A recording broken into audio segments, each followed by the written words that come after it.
கலைஞர் எனும் வாழ்வியல்.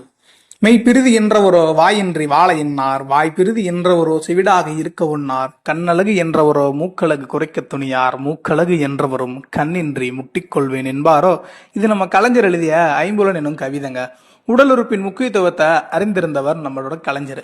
அந்த உடல் உறுப்புல ஒண்ணு போனா கூட வாழ்க்கையை விருத்திராம வாழ மக்களிடையே ஆட்சி காலத்துல தனிப்பட்ட அன்பை காட்டியவர் தான் கலைஞர்.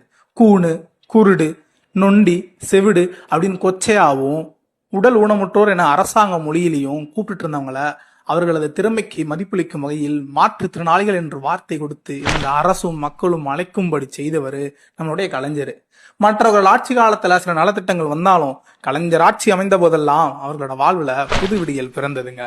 டிசம்பர் 3 சர்வதேச மாற்றுத்திறனாளிகள் தினமாக ஐநா அறிவித்த போது அது தமிழ்நாடு அரசின் சார்பில் அதை அங்கீகரித்து டிசம்பர் 3 அன்னைக்கு அவர்களுடைய உரிமை நிகழ்வுகளில் கலந்து கொள்ள விருப்ப விடுப்பு எடுக்கும் வாய்ப்பை அளித்தவர் நம்மளுடைய கலைஞர். மாநிலம் முழுவதும் மாற்றுத்திறனாளிகளுக்கும் அவர்களுடன் பயணிப்போருக்கும் 75% பேருந்து கட்டண சலுகை அளித்தவர் கலைஞர். படிக்கும் மாற்றுத்திறனாளிகளுக்கு முழு கட்டண சலுகை அளித்தவரும் நம்மளுடைய கலைஞர் தான். மாற்றுத்திறனாளிகளுக்குன்னு நலவாரியம் அமைச்சவர் நம்ம கலைஞர்.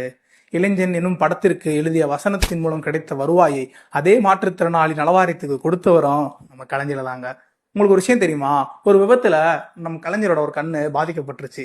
கிட்டத்தட்ட ஒரு 600 காலமாக மாற்றுத்திறனாளியாக வாழ்ந்த கலைஞர் இந்திய அரசியலில மாபெரும் சக்தியாக இருந்தாரு. மாற்றுத்திறனாளிங்க என்பது அவருடைய உதட்டிலிருந்து வந்த வார்த்தை இல்லைங்க, அவருடைய இதயத்திலிருந்து வந்த வார்த்தை.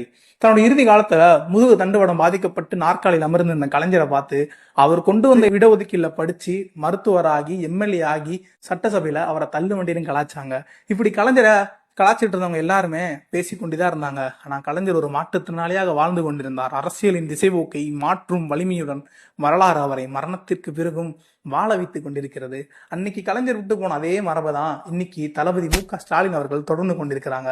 இன்னைக்கு மாற்றுத்திறனாளிகள் வாழ்வில் ஏகப்பட்ட நலத்திட்டங்களை கொண்டு வந்துட்டு இருக்கிறாங்க. உள்ளாட்சி துறைகளில அவர்களுக்கு இடஒதுக்கீடு கொடுத்து சமூக நீதியை நிலைநாட்டி கொண்டிருக்கிறார்கள். இதுதாங்க நம்ம சமூக நீதி திராவிட மாடல் அரசு. சரி, இறுதியா அந்த கவிதையோட இறுதி வரிகளை கேட்டுட்டு போங்க.